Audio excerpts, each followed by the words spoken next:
kepada yang terhormat Dr. Lovely Desi dari Kementerian Kesehatan sebagai Direktur Pelayanan Kesehatan Keluarga. Kami persilakan. Ya, terima kasih Ibu Moderator. Assalamualaikum warahmatullahi wabarakatuh. Masih semangat ya ibu-ibu pejuang semua. Masih. Ya, ini kita dari lintas sektor ini. Jadi saya dari Kementerian Kesehatan, karena topiknya sekarang adalah makan bergizi gratis, saya akan kaitkan dengan status gizi masyarakat kita. Jadi ibu-ibu semua, kalau kita lihat di masyarakat kita itu masih banyak yang gizinya tidak baik. Ada yang kekurangan gizi, ada yang kelebihan gizi. Yang kekurangan gizi ini ada dua juga. Kekurangan zat gizi makro itu kita lihat gizi kurang, gizi buruk, atau stunting. Tapi kekurangan zat gizi mikro ini kita mungkin nggak terlihat dari luar. Contohnya apa? Yang kekurangan zat gizi mikro, kurang zat besi jadi anemia, kurang darah. Itu juga berbahaya. Nah, satu lagi kelebihan gizi. Kelebihan gizi, obesitas, overweight, obesitas, ibu-ibu coba dilihat perutnya lingkarnya berapa.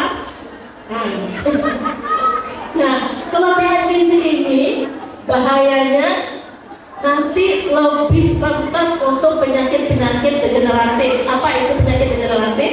Jantung, tekanan darah tinggi, ginjal, stroke, sekarang diabetes. Sekarang usia yang menderita penyakit itu banyak yang muda. Kalau dulu orang-orang tua, sekarang banyak anak-anak muda karena gizinya tidak benar. Nah, masalah gizi ini harus kita atasi. Jangan sampai kurang, jangan sampai lebih, harus pas. Kalau kurang, tadi mungkin ibu menyebut stunting itu sangat berbahaya. Kenapa stunting berbahaya? Bahaya untuk masa depan negara. Karena anak yang stunting artinya kekurangan gizi itu sudah terjadi lama, mengganggu pertumbuhan, tingginya tidak maksimal. Tapi kita tidak hanya melihat tinggi, ternyata di dalamnya pertumbuhannya juga tidak baik, termasuk pertumbuhan otak. Karena otak ini pertumbuhannya terjadi sejak dalam kandungan. Sampai usia 2 tahun itu, otak itu sudah 80% selesai pertumbuhannya. Sampai 5 tahun itu sudah selesai. Nah, kalau dalam masa kandungan sampai 5 tahun gizinya tidak cukup, otaknya juga terganggu pertumbuhannya, itu tidak bisa kita perbaiki. Walaupun nanti setelah 5 tahun kita kasih gizi yang baik, mungkin tinggi badannya bisa tinggi, tapi otaknya sudah terlanjur terganggu. Kita tidak bisa perbaiki. Ini sangat berbahaya untuk generasi kita. Jadi yang paling penting untuk stunting ini adalah pencegahan. Jangan tunggu stunting, kita cegah. Cegahnya gimana? Ibu hamilnya harus sehat, gizi ibu hamilnya harus cukup. Nah, salah satu makan bergizi gratis nanti untuk ibu hamil. Kemudian saat lahir, anaknya juga gizinya harus cukup, jangan sampai kurang. ASI itu adalah makanan yang sangat baik, makanan yang terbaik bagi bayi. Sudah diciptakan oleh Yang Maha Kuasa. ASI itu komposisinya beda-beda, memenuhi kebutuhan anak, sesuai kebutuhan anak. ASI yang pertama keluar beda, berikutnya beda lagi, mengikuti kebutuhan anak. Jadi itu makanan terbaik, tidak bisa dicontoh oleh satu orang pun. Jadi ASI yang terbaik, mulai 6 bulan berikan makanan tambahan. Nah, ini dimulai usia 6 bulan ini banyak balita kita yang mulai bermasalah gizi karena makanan pendamping ASI-nya tidak mencukupi untuk pertumbuhan. Contohnya apa? Anak itu butuh protein hewani untuk tumbuh, untuk tubuhnya, untuk tumbuh otaknya. Protein hewani ini banyak yang tidak diberikan oleh ibu-ibu. Kasih nasi dengan kerupuk, kasih nasi atau bubur saja tanpa ada protein hewaninya. Padahal itu sangat penting, jadi harus kita perbaiki.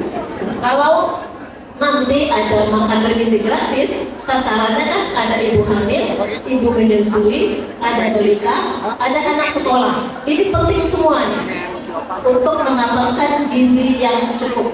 Anak sekolah juga penting, karena kalau gizi yang tidak cukup, pelajarannya nggak masuk, bisa sering sakit. Nah, kalau gizinya dicukupi, salah satunya ada makan bergizi gratis, di dalamnya mengganti satu porsi makan dengan gizi yang seimbang. Jadi gizi seimbangnya jangan kelebihan, jangan kekurangan. Kalau makanan anak-anak sekarang kan banyak yang tinggi gula, tinggi garam, tinggi lemak. Itu kelebihan, itu berbahaya nanti untuk kesehatan. Jadi makan bergizi gratis ini, peran kami dari Kementerian Kesehatan adalah menekankan standar gizinya, standar makanannya, supaya makanan yang diberikan itu benar-benar cocok sesuai dengan usianya. Untuk ibu hamil beda, untuk balita beda, untuk anak sekolah beda, tapi harus pas, jangan kelebihan, jangan kekurangan. Itu peran dari Kementerian Kesehatan menetapkan standar gizi. Kemudian peran yang kedua adalah untuk keamanan pangan. Ini bersama-sama dengan Badan POM. Nah, kami di setiap daerah itu ada puskesmas. Ibu-ibu semua sudah pernah dengar puskesmas? Nah, puskesmas itu ada tenaga kesehatan lingkungan.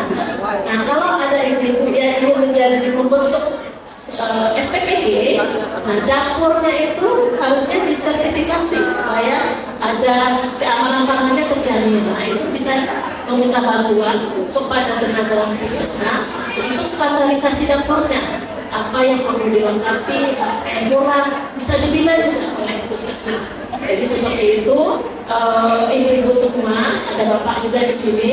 Mudah-mudahan dengan MPG ini, kalau nanti sudah berjalan lebih luas, sekarang kan masih belum banyak ya, kita itu menyampaikan nanti akan terus memperbanyak dapurnya ini, sehingga sasarannya akan lebih banyak. Mudah-mudahan 3 menit lagi. Ya. Mudah-mudahan ini bisa memperbaiki status gizi masyarakat kita. Tidak ada lagi ibu hamil yang kurang gizi, ibu hamil yang lingkar lengannya kecil sekali, itu kurang gizi. Yang kurang darah, anemia, kita masih banyak ibu hamil kita kurang darah, anemia. Sepertiga dari ibu hamil kita itu kurang darah, anemia. Kalau ibunya sudah kurang darah, nanti bayinya juga terganggu pertumbuhannya. Nah, dengan MPG ini, ibu hamil tidak ada yang kurang gizi, balita tidak ada yang kurang gizi, kemudian anak sekolah kita juga tidak ada yang kekurangan gizi ataupun kelebihan gizi. Nah, di samping itu ada satu sebenarnya yang penting di MPG ini, sebenarnya ini kan bukan hanya ngasih makan ya MPG, tapi juga edukasinya. Jadi makannya kan hanya sekali sehari MPG, 5 kali seminggu. Edukasinya harus benar. Bagaimana makan MPG itu sudah disiapkan standar gizinya, nanti makan yang 2 kali lagi itu juga harus sesuai dengan itu, sehingga masyarakat kita akan lebih sehat. Jadi mungkin itu sementara yang dapat saya sampaikan terkait dengan peran Kementerian Kesehatan. Kemudian nanti peran dari ibu-ibu semua, kita mendukung program pemerintah untuk menyehatkan, meningkatkan status gizi masyarakat. Demikian, terima kasih. Saya juga terima kasih, tepuk tangan kepada yang terhormat Dr. Lavalin Desi.